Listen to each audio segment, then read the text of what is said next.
நாம இன்னைக்கு மாரி செல்வராஜ் எழுதி இயக்கியிருக்கிற பைசன் அப்படின்ற தமிழ் படத்தோட ரிவ்யூ பார்க்க போகிறோம். தீபாவளிக்கு வந்த படங்கள்லேயே இந்த படத்தை லேட்டாக பார்க்கலாம் அப்படின்னு நினச்சிட்டு இருந்தேன். ஏன்னா மாரி செல்வராஜோட படங்கள் அப்படின்னாலே ரொம்ப ஹெவியாக இருக்கும், ரொம்ப மனசு கஷ்டமாக இருக்கும். அதனால் தீபாவளின்றது ஒரு சந்தோஷமாக இருக்கிற டைம். இந்த படத்தை அதனால் தள்ளி பார்த்துக்கலாம் அப்படின்னு சொல்லிட்டு லேட்டாக தான் பார்த்தேன். பார்த்ததுக்கு அப்புறம் தான் தெரிஞ்சது மாரி செல்வராஜ் வந்து ஒரு புதிய பரிமாணம் இந்த படத்தை மூலிமா எடுத்துருந்துருக்காரு அப்படின்ட்டு. இந்த படத்தோட கரு அப்படின்னு பார்த்தோன்னா ரொம்ப ரொம்ப பழசு. அதாவது எவ்வளோ பழசுனா பல நூறு வருஷம் பழசு. இந்த கருவை 7 வார்த்தையில் சொல்லிடலாம். மடுத்த வாயெல்லாம் பகடனான் உற்ற இடுக்கண் இடுக்கட்படும்.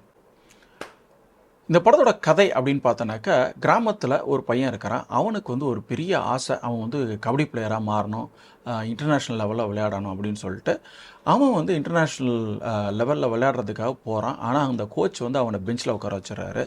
அவனால் இன்டர்நேஷ்னல் கேம்ஸில் விளையாட முடிஞ்சதா அப்படின்றது ஒரு கேள்வி.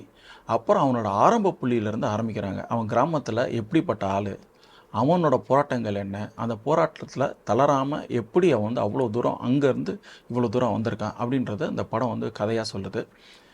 இந்த படத்துக்கு வந்து பைசன் அப்படின்ற பேர் வந்து எனக்கு ரொம்ப பிடிச்சிருந்தது. ஏன்னா திருக்குறளில் வந்து இடுக்கண் அழியாமை அப்படின்னு சொல்லிட்டு ஒரு அதிகாரம் இருக்குது. அதாவது எப்படின்னா, நம்மளுக்கு வாழ்க்கையில் பிரச்சனை வர்றப்போ அதை பார்த்து தளர்ந்துட்டோம் அப்படின்னாக்கா வெற்றி வந்து நம்மளுக்கு கிடைக்காது.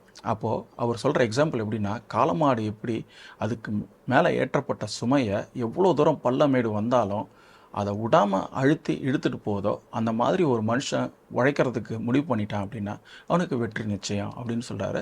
இந்த படத்தோட கதையும் கிட்டத்தட்ட அது மாதிரி தான் இருக்குது. அதனால் இதை வந்து ஒரு பைசன் அப்படின்ற பேர் வச்சது வந்து ரொம்ப கரெக்டான ஒரு டைட்டில் அப்படின்னு நினைக்கிறேன். இந்த படத்தோட கதை வந்து ரொம்ப சிம்பிளாக இருந்தாலும் இதுக்கு திரைக்கதை அமைக்கப்பட்ட விதம் ரொம்ப இன்ட்ரெஸ்டிங்காக இருந்துச்சு.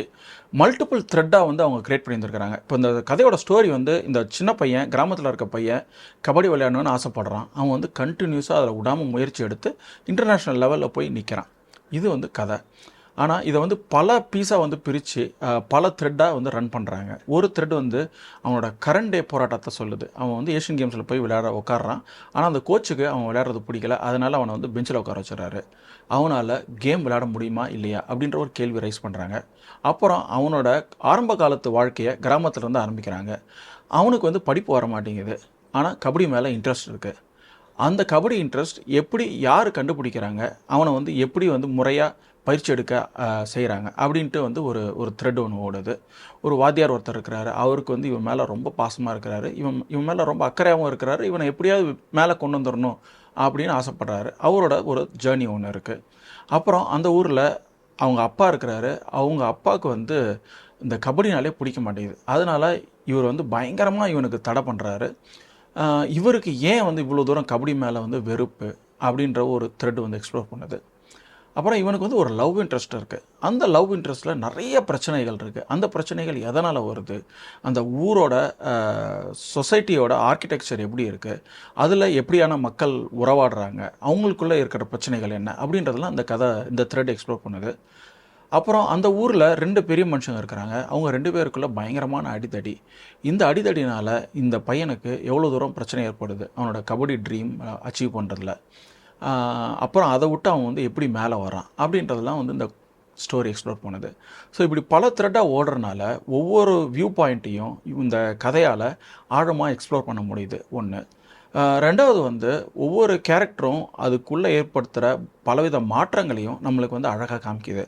மெயின் கேரக்டரான கபடி பிளேயரோட கேரக்டருக்கு என்ன மாதிரியான transitions over period of time நடக்குது, என்ன மாதிரியான சிக்கல்கள் வருது, அதை மீறி எப்படி வந்து அந்த கேரக்டர் மேலே வருது அப்படின்றத படத்தோட ஆரம்பத்துலேருந்து கடைசி வரைக்கும் டென்ஷன் குறையாமல் நம்மளுக்கு வந்து சொல்கிறதுக்கு இந்த ஸ்க்ரீன் பிளே ரொம்ப பெரிய பலமாக இருக்குது. இந்த படத்தில் சினிமோட்டோகிராஃபி அவ்வளோ சூப்பராக இருக்குது. அதாவது சினிமோட்டோகிராஃபி அப்படின்னாலே நம்ம பயங்கரமான ஃபாரின் லொக்கேஷன்ஸில் போய் பண்ணுறது தான் சினிமோட்டோகிராஃபி அப்படின்னு நினச்சிட்டு இருக்கோம். ஆனால் இந்த படம் எடுக்கப்படுற தூத்துக்குடி, அப்புறமேலு வந்து திருநெல்வேலி மாவட்டத்தில் அங்கே இருக்கிற லேண்ட்ஸ்கேப்பை அவ்வளோ அழகாக வந்து காட்சிப்படுத்த ட்ரை பண்ணியிருந்துருக்கிறாங்க. பாலைவன பகுதிகளை படம் பிடிச்ச விதமாக இருக்கட்டும், அப்புறம் அந்த ஆற்று மணலில் வளர்கிற நாணல் செடி, அதிலிருந்து வர்ற அந்த பூ, அதிலிருந்து பறந்து வர்ற அந்த பூ வந்து ஒரு சன்னோட லைட்டில் ரிஃப்ளெக்ட் ஆகிறப்போ அது எப்படி வந்து ஒரு ஒரு பயங்கரமான ஒரு எஃபெக்ட் க்ரியேட் பண்ணோம் அப்படின்றத காட்சிப்படுத்தியிருந்துருக்கிறாங்க. அதை இந்த கதைக்கு தேவையான மாதிரி ரொம்ப அழகாகவும் யூஸ் பண்ணியிருந்துருக்கிறாங்க. அனுபமா பரமேஸ்வரன் வந்து ஒரு லவ் சீனில் அந்த பயங்கரமான ஒரு இன்டென்ஸான ஒரு சீன் ஒன்று வரும். அதில் நின்றுட்டு இருக்கிறப்போ இந்த நாணல் பூ அப்படியே பறந்துக்கிட்டு இருக்கும். சன்னோட லைட் ஒரு சைடில் லைட் பண்ணும் இந்த நாணல் பூவை. அப்போது அந்த சீன் வந்து பார்க்குறப்போ ரொம்ப அப்ட்ராக்டாக ட்ரமேட்டிக்காக இருக்கும். அது ரொம்ப அழகாக பண்ணியிருந்திருக்கிறாங்க. அதாவது இந்த லேண்ட்ஸ்கேப்புக்கே உரித்தான ஒரு சில ஃபீச்சர்ஸை அவ்வளோ அழகாக இந்த படத்துக்கு தேவையான மாதிரி யூஸ் பண்ணியிருந்திருக்காங்க. அது எனக்கு ரொம்ப பிடிச்சிருந்தது. அவங்க கிராமத்தை காமிச்ச விதம் வந்து ரொம்ப ரொம்ப அழகாக இருந்துச்சு. மக்களோட டே டு டே லைஃப் என்னவா இருக்குது அப்படின்றதையும் இந்த படம் வந்து ரொம்ப அழகாக கேப்சர் பண்ணியிருந்திருக்கு. இந்த படத்தில் நிறைய ஹீரோயிக் மூமெண்ட்ஸ் வருது. ஆனால் அந்த ஹீரோயிக் மூமெண்ட்ஸை ஓவர் த டாப் ஹீரோயிக் சீன்ஸாக மாற்றாமல் ஒரு நிஜமான வாழ்க்கையில் என்ன மாதிரியான ஒரு காட்சி இருக்கும், அந்த காட்சியை எப்படி வந்து ஆம்ப்ளிஃபை பண்ணுறது அப்படின்றதுக்கு இந்த சவுண்ட் டிசைன் பெரிய அளவில் துணையாக இருந்திருக்கு. இந்த படத்தில் எல்லாரோட பர்ஃபார்மன்ஸும் அவ்வளோ சூப்பராக இருந்துச்சு. ஒருத்தர் கூட வந்து ஒரு லெவல் கூட கம்மியாக நடிக்கலை. அந்த கேரக்டருக்கு எது தேவையோ அதை அப்படியே பர்ஃபார்ம் பண்ணியிருக்கிறாங்க. எல்லாரோட பர்ஃபார்மன்ஸும் சூப்பராக இருந்துச்சு. துருவோட பர்ஃபார்மன்ஸ் வந்து அந்த கபடி சீனில் அவ்வளோ தூரம் கான்ஃபிடென்ட்டான ஒரு ஆளாக வந்து வர்றப்போ இருக்கிற அந்த ஒரு கம்பீரமும், அதே மாதிரி ஒரு பிரச்சனை சண்டைன்னு வர்றப்போ கூனி குறுகி ஒரு மூலையில் போய் உட்கார இடப்போ அந்த பாடி லாங்குவேஜ் சுருங்கி போய் இருக்கிற இடம் இருக்கு இல்லையா, அந்த இடத்துல பர்ஃபார்ம் பண்ணுறதா இருக்கட்டும், எந்த இடத்துலையுமே வந்து இது வந்து ஒரு ஆக்டர் பர்ஃபார்ம் பண்ணுற மாதிரி தெரியாமல் ஏதோ ஒரு கேரக்டரை நம்ம வந்து தூரத்துலேருந்து பார்க்குறோம் அப்படின்ற ஒரு ஃபீலிங்கை கொடுத்துட்டே இருந்தார்.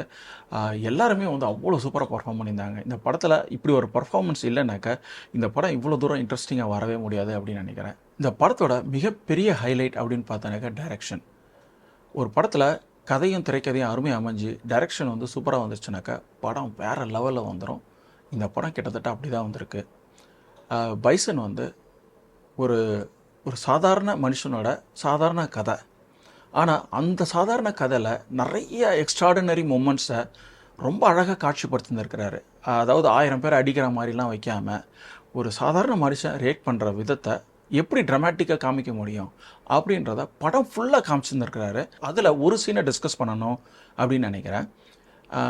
ஆரம்பத்தில் அந்த பையனை வந்து கிராமத்தில் காமிப்பாங்க. அவன் ஸ்கூல் டைமில் ப்ரேயர் நடந்துகிட்டு இருக்கும். அவனுக்கு அந்த ப்ரேயரில் போகிறதுல இன்ட்ரெஸ்ட் கிடையாது. சாப்பாடு டப்பாவெல்லாம் எடுத்து வச்சு திருடி சாப்பிட்டுருப்பான். அப்போது வந்து அந்த வழியாக வர்ற பிடி வாத்தியார் அவனை பார்த்துருவார். பார்த்துட்டு ஏன்டா திருடி சாப்பிட்ற அப்படின்னு கேட்பார். அப்புறம் கோமாயி உங்கள் அம்மாவை கூட்டு வா அப்படின்னுவார். சரி இவன் வந்து நடந்து போவான். அப்போது வந்து திடீர்னு ஒரு கட் மாதிரி வரும். அதில் வந்து ஒரு பாம்பு காமிப்பாங்க, அப்புறம் ஒரு சின்ன பையனை காமிப்பாங்க. அப்புறம் அப்படியே அந்த கட் வந்து இன்னும் கொஞ்சம் இன்டென்ஸ் ஆகி யாரோ ஒருத்தர் வந்து ஒரு லேடியை காரில் போட்டு கூப்பிட்டு போகிற மாதிரி காமிப்பாங்க. அப்புறம் நம்ம இவனை பார்த்தோன்னாக்கா அந்த கிரவுண்டில் ஓடிட்டு இருப்பான், ரொம்ப வேகமாக ஓடிட்டு இருப்பான்.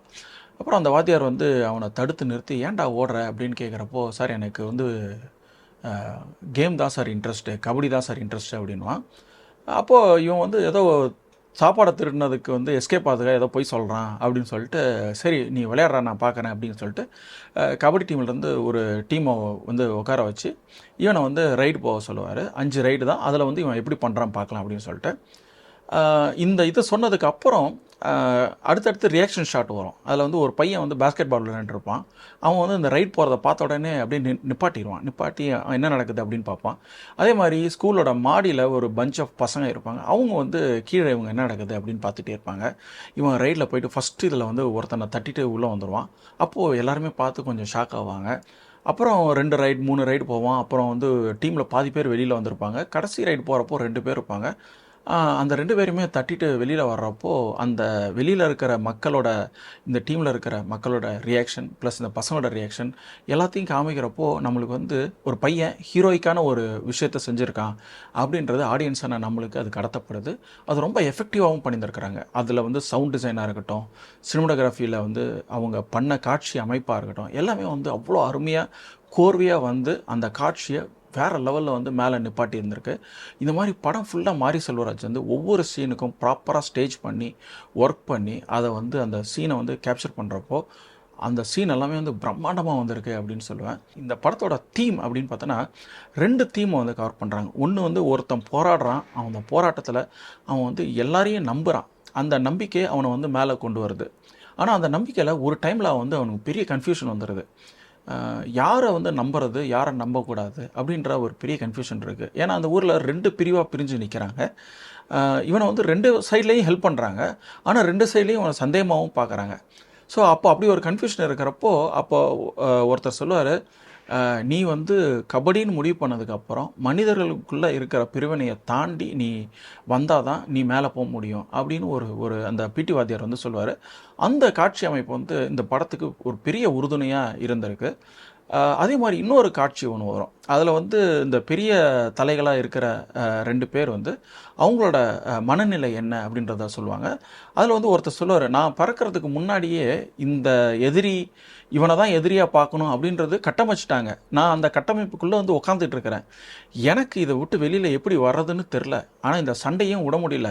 ஏன்னா விட்டேன்னா அந்த சண்டை என்ன காவு வாங்கிரும் அப்படின்னு சொல்கிறப்போ, அவ்வளோ பெரிய ஆளாக இருந்தாலும் அவருக்குள்ளே இருக்கிற இயலாமையை அவ்வளோ அழகாக காட்சிப்படுத்தின விதம் எனக்கு ரொம்ப பிடிச்சிருந்தது. எல்லா கேரக்டரையும் பிளாக் அண்ட் ஒயிட்டாக காமிக்காமல் பிளாக் ஒயிட் அப்புறம் ஷேட்ஸ் ஆஃப் கிரே அப்படின்னு சொல்லிட்டு எடுத்து எக்ஸ்ப்ளோர் பண்ண ட்ரை பண்ணியிருந்திருக்காரு. அதில் பெரிய அளவு சக்ஸஸ்ஃபுல்லாகவும் வந்திருக்காரு அப்படின்னு நினைக்கிறேன். இந்த படத்தில் ஸ்டண்ட் சீன்ஸ்லாம் அவ்வளோ சூப்பராக வந்திருக்கு. அதாவது after long time I watched a really good action movie in Tamil. ஆனால் இந்த ஸ்டண்ட் சீக்வன்ஸ் எதுவுமே கதைக்கு தேவைக்கு மேலே எங்கேயுமே போகல.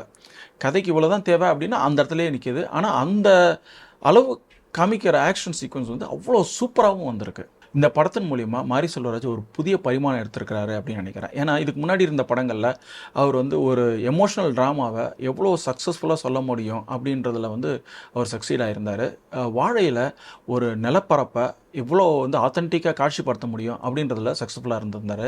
இந்த படத்தில் நிலப்பரப்பை காட்சிப்படுத்துறது, எமோஷன்ஸை காட்சிப்படுத்துறது, மனுஷ எமோஷன்ஸ்குள்ளே இருக்கிற டைலமாஸை காட்சிப்படுத்துறது, அது இல்லாமல் ஸ்டண்ட் சீக்வன்ஸ்லையும் அவ்வளோ அழகாக பண்ணியிருந்திருக்கிறாரு. சவுண்டாக, அதாவது மியூசிக்கை இவர் கையாண்ட விதம் இந்த படத்தில் ரொம்ப சூப்பராக இருந்திருக்கு. ஏன்னா நிறைய காட்சிகள், நிறைய பாடல் காட்சிகள் வந்து எப்போ ஆரம்பிச்சிச்சு எப்போ முடிஞ்சிச்சுனே தெரில. ஆனால் ஒரு ஹைட்டண்ட் எமோஷனை வந்து க்ரியேட் பண்ணுது. அது வந்து ரொம்ப அரிதாக தான் நான் அந்த மாதிரி எக்ஸ்பீரியன்ஸ் பண்ணியிருந்திருக்கிறேன். இந்த படத்தில் அந்த ஒரு எக்ஸ்பீரியன்ஸ் வந்து பெரிய லெவலில் இருந்துச்சு. ஏன்னா ஒரு 4-5 பாட்டு இருந்தது. 4-5 பாட்டுமே எனக்கு வந்து பாட்டாகவே பார்க்க முடியல. ஏன்னா அதெல்லாமே வந்து அந்த கேரக்டர் பண்ணுற எக்ஸ்பீரியன்ஸாக, ஹைட்டண்ட் எக்ஸ்பீரியன்ஸாக தான் இருந்துச்சு. மாரி செல்வராஜ் வந்து தமிழ் படத்தை வேறு ஒரு லெவலுக்கு கொண்டு போகிற ஒரு முயற்சியில் கண்டினியூஸாக ஹார்ட் ஒர்க் பண்ணிகிட்ருக்கிறாரு. அவரோட உழைப்பு இன்னும் மேலே மேலே வந்து சக்ஸஸ்ஃபுல்லாக வரணும் அப்படின்னு அவருக்கு வாழ்த்துக்கள். சரி இனிபால், படம் எப்படி இருந்தது அப்படின்னு கேட்டிங்கனாக்கா, இந்த படம் ஆரம்பத்துலேருந்து கடைசி வரைக்கும் பரபரன்னு ஓடிக்கிட்டே இருக்குது. எந்த இடத்துலையுமே தொய்வே கிடையாது. ஒரு அழுத்தமான கதை, ஆழமான கதை, அடர்த்தியான கதை. இந்த கேரக்டர் வந்து பலவித ட்விஸ்ட் அண்ட் டர்ன்ஸை ஃபேஸ் பண்ணி கடைசியில் வந்து வெற்றி அடையிறப்போ அதை பார்க்குறப்போ நம்மளுக்கு வந்து ரொம்ப சந்தோஷமாக இருக்குது. இது வந்து தீபாவளிக்கு பார்க்க வேண்டிய ஒரு சந்தோஷமான ஆக்ஷன் நிறைந்த படம். மாரி செல்வராஜோட முன்னாடி படங்கள் மாதிரி ரொம்ப வந்து மனசை உருக்கிற மாதிரியான காட்சிகள் அதிகமாக இல்லாமல் ஓரளவுக்கு சிந்திக்க வைக்கிற காட்சிகளும் ஆக்ஷன் சீக்வன்ஸும் வச்சு அருமையான படத்தை கொடுத்துருக்கிறாரு. 3 மணி நேரம் படம் ஓடினதே தெரில. உங்களுக்கு வாய்ப்பு கிடச்சதுனாக்கா அவசியமாக தெரில பார்த்து என்ஜாய் பண்ணுங்கள். இந்த ரிவ்யூ உங்களுக்கு பிடிச்சிருந்தனாக்கா லைக் பண்ணுங்கள், ஷேர் பண்ணுங்கள், சப்ஸ்கிரைப் பண்ணுங்கள். இன்னொரு நாள் இன்னொரு ரிவ்யூவோட சந்திப்போம். அது வரைக்கும்